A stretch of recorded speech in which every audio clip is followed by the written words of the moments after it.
Common stories about merfolk exist, and they are actually very well known pretty much everywhere you think around the world. And you might actually be familiar with one that has traveled quite a bit in the last few centuries, and that is The Little Mermaid.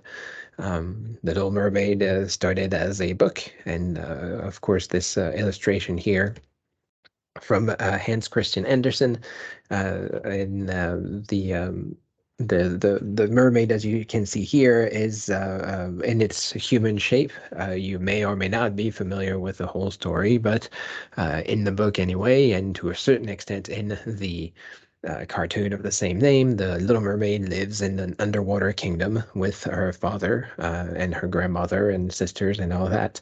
But she is generally unhappy and she wants to see the world and especially a prince.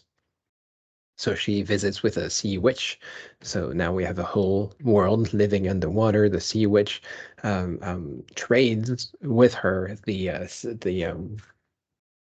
the possibility of having legs, so a potion, a magical potion, for her voice, in the book anyway, and her the deal becomes that if the Little Mermaid does choose to take that deal, she would never be able to return to the sea because she would become a human.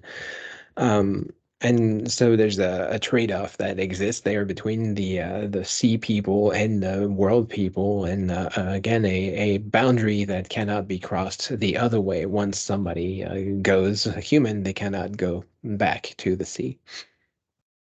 So the mermaid, as it is described here or depicted here, is a maiden, a very straightforward illustration of a person as they are common in the 19th century. So this is a book from the 19th century, and as a result of that, this is the most common way in which we typically think of mermaids. But of course, the stories date back from much further than that. This particular poem here was written down 7 centuries before Common Era from the Odyssey, the Homer, the most probably best known writer of ancient Greece, told us the story of the Iliad and the Odyssey, told us the story of Hercules, and part of the story of the Odyssey is the Greek hero Odysseus, king, who is traveling home after the Trojan War. And this is a 10-year journey that is followed by another 10-year journey where Odysseus meets all kinds of mythological characters, including sirens. And to the sirens, first shalt thou come, who bewitch all men, whosoever shall come to them, whoso draw, sorry, who draws near, whoso draws nigh them unwittingly, and hears the sound of the siren's voice. Never doth he see wife or babe stand by him on his return, nor have they joy at his coming. But the sirens enchant him with their clear song, sitting in the meadow, and all about is a great heap of bones of men corrupt in death, and round the bones the skin is wasting. But do thou drive thy pit ship past, and knead honey sweet wax, and anoint therewith the ears of thy company, lest any of the rest hear the song. But if thou thyself art minded to hear, let them bind thee in the swift ship head and foot upright in the masthead, and from the mast let rope hands be tied, with that with delight thou mayest hear the voice of the sirens. The voice of the sirens, kind of like the one from Christian Andersen, of course, there is a pretty good chance that this is where the mythology from Hans Christian Andersen comes from, at least to a certain extent, of course, and as much as we know that there are such stories existing somewhere of sirens. Now, in this particular context here, the story is so the magical element is coming from a minor goddess, Circe, who in ancient mythology is an enchantress. She's the daughter of Perse, the nymph of the ocean. Circe is very knowledgeable about potions and herbs and all kinds of kind of natural remedies, and she is able to turn people into animals with her magic. And here in the story, Circe is giving advice to Odysseus to avoid the song of the sirens, and so by mixing honey sweet wax, the in their ears, the sailors are able to prevent or to not hear the song of the sirens. But if Odysseus is interested in hearing it, he may be tied to his mast so that he doesn't lead his people astray. And obviously the part of the story here is again this person who is away from their home, Odysseus, and trying to seek their way in the world, dealing with this goddess of nature that has some kind of control of nature, being told to resist the song of the sirens because that would inevitably prevent him from going home, kind of like in the Hans Christian Andersen song, book, the the ability to walk would prevent the mermaid from coming home. So again, the idea of home here, the idea of song, the idea of perhaps temptation is pretty important. And more generally speaking, in the context of Odysseus, the greater challenge becomes that of finding the path towards a more difficult place. When the ship was within the sound of a man's shout from the land, we fleeing swiftly on our way. The sirens espied the swift ship speeding toward them, and they raised their clear-toned song. And the song is, in fact, just talking. Hither, come hither, renowned Odysseus, great glory of the Achaeans. Here, stay thy bark, boat, that thou mayest listen to the voice of us twain. For none has ever driven by this way in his black ship, till he has heard from our lips the voice sweet as the honeycomb, and hath had joys thereof, and gone on his way the wiser. For lo, we know all things, all the travail that in wide Troy land the Argives and the Trojans bear by their God's design, and yea, and we know that all that thereafter be upon the fruitful earth. The song that we are hearing here is a song of appeal, a song of flattery that the sirens are singing, and essentially telling Odysseus, come see what mysterious delights we have on our islands. Come here, come see us. Don't worry about whatever is next. Please enjoy the immediate benefits of what we know, and perhaps enjoy whatever further wares we have. But most importantly, do not listen to what other people tell you. Do not do what other people say. This representation of pottery from the 5th century before Common Era that is connected to this story. And by the way, again, this is Homer's story, but Homer is the one that wrote it down. Chances are the story existed before. So this representation of pottery shows exactly what happened in the scene with the description of the mermaids as a winged animal. We mentioned that in the last video, birds or bird-like, not necessarily fishes. But this kind of pottery that is essentially the kind of pictorial art that existed in ancient Greece is our bridge to understanding exactly what is happening in the story of Odysseus. And you can see pretty clearly here Odysseus being tied to his mast, and the sailors kind of going on their way, and the sirens, bird sirens anyway, flying over him. Um, The same story also contains the story of Charybdis and Scylla.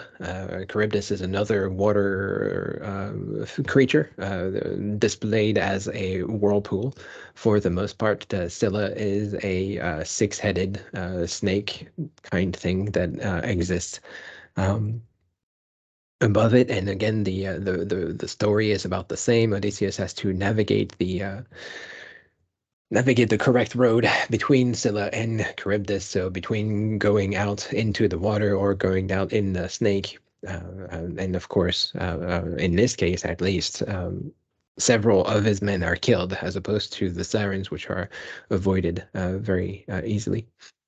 Another pottery fragment here shows Odysseus' ship and the sirens in a much more snake-like manner. So this is a reproduction, but you get the idea, dated from 200 BC. So it is also quote, kind of old and also dated back generally from the ancient Greek era, but it is definitely closer to the vision of mermaids that we have, although these might be a little bit more like seahorses or, again, kind of dragon-like, snake-like. And of course, this is a pretty easy shortcut for us to talk about larger sea monsters and sea monsters such as the Kraken or Champ, Loch Ness Monster. All those mysterious dragon-like, worm-like figures, and probably worth noting. I don't think I'll note it again in this class. Worm, the word worm, as you may know from Game of Thrones, I know that the word worm is also applying to dragons. A sea worm would be easily a sea dragon, even though, you typically think of a dragon as a winged animal or maybe as some kind of a big thing. It could also be a worm thing. And the Kraken is, of course, part of Nordic imagery. Again, something that Hans Christian Andersen would have been familiar with. Other Nordic imagery includes kind of monstrous whales of that same sort. So, we're kind of navigating in these waters pretty easily, and especially once you connect these to the question of the bishop fish that existed that I showed in the previous video. The bishop fish as a human slash fish slash serpent slash whatever this thing is something that is also pretty close in terms of the mythology that we just talked about. This bishop fish is trying to return to the sea after being caught by humans. I have seen a portrait of another sea monster at Rome, whether it had been sent with letters that affirm for certain that in 1531 one had seen this monster in a bishop's garb as here portrayed in Poland. Carried to the king of that country, it made certain signs that it had great desire to return to the sea. Being taken thither, it threw itself instantly into the water. Which in and of itself is pretty fish behavior. If you've ever fished, fish are very hard to catch, and once you catch them, they are not very interested in being held. They're interested in going out wherever they are. Hopefully they find water, but you can make that same argument about cats or many dogs. So in and of itself, kind of trying to make sense out of the behavior of these fish humans is not particularly relevant in as much as we can see how those fish humans are connecting to us through the myth once again. And in terms of myth, as I mentioned, Circe, the sorceress, is a daughter of a nymph. There is also, outside of sirens and mermaids, in ancient Greece, the Tritoness. So here, Tritonesses are working for Poseidon, the king of the ocean. There are tritons and tritonesses, so merman and mermaid. Here, God, as old reports do tell, with his ringing trump of shell, makes all the main his sound to hear, with windy notes so shrill and clear, of rivers all loves his most dear, and palace-like esteem did make, that of love brain her birth did take.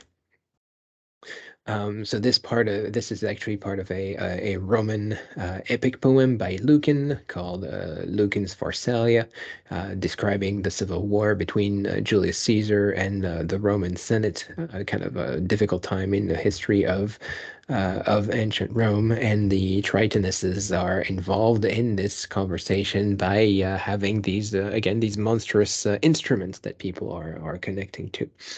For that same Libyan region was first land that she trod upon, Libya, just like we talked about Saint last week, and is open is unto the heavens most near, and by his heats does appear, in whose smooth waters crystal shine. She then did see her face divine, and there her plants she did dispose, and to herself the name she chose of Tritonus, where this stream flows. This Pallas loves, born of the brain of love, who first in Libya trode, the heart doth prove this land next heaven.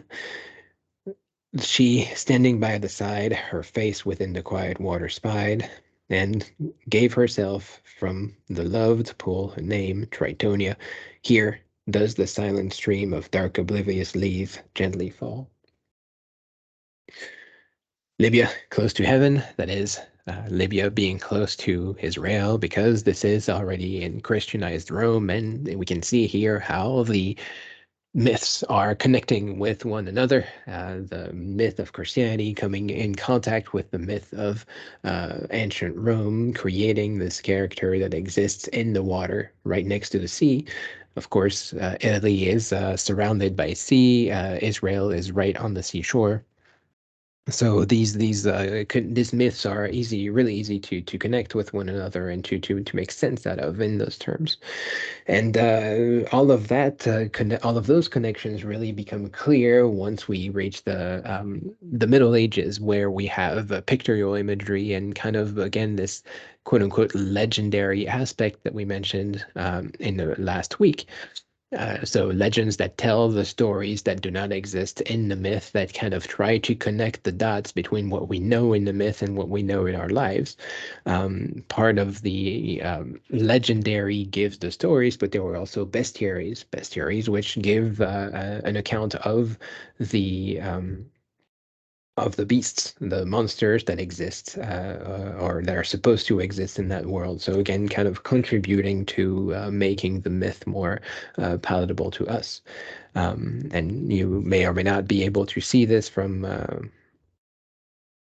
this slide, depending on how much you are able to read um, the ancient script. But we are talking about Arabia, maybe the second word, as you can see. So again, the Middle East, and we are talking about a person that has a fish tail, that has wings, and that holding a fish, and has bird legs.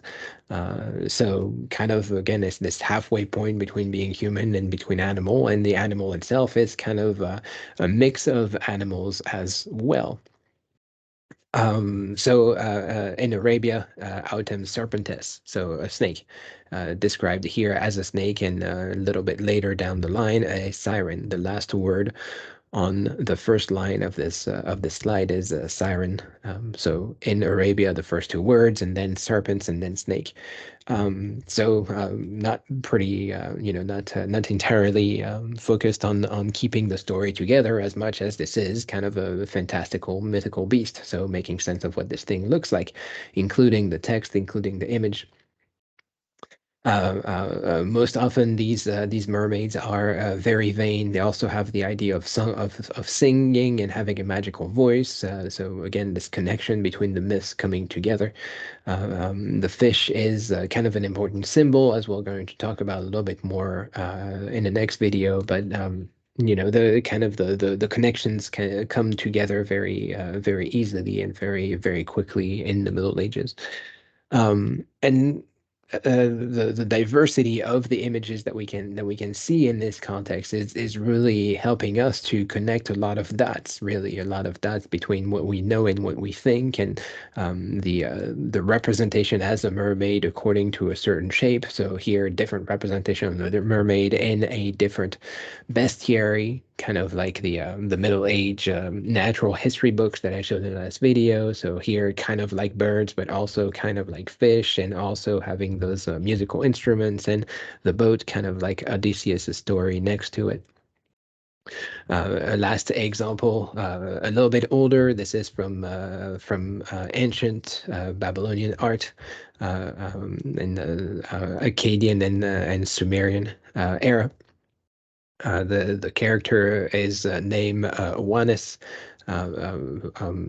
Awanis has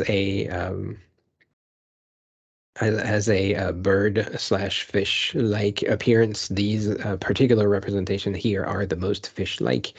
Generally, the name given to this character is Apgalu, Abgal as well. They have all kinds of names depending on all the different histories that exist here. They are sometimes described as demigods, sometimes as part human, part fish. Demigod being halfway between human and God, right? So still looking at this border between human and something else, associated with some kind of king. But after the flood in the Epic of Gilgamesh, the Apkallu, these characters are kind of taking over as the leaders of the world because they survived the flood because they are humans and fish at the same time. So they are guides for people after the flood. Um, again, a character that is a fish-human hybrid, a character that is existing in a world that is more or less friendly to us, but more or less different from us. Whether or not we can cross that border as humans is doubtful, but definitely the merfolk kind of inhabit this space in between.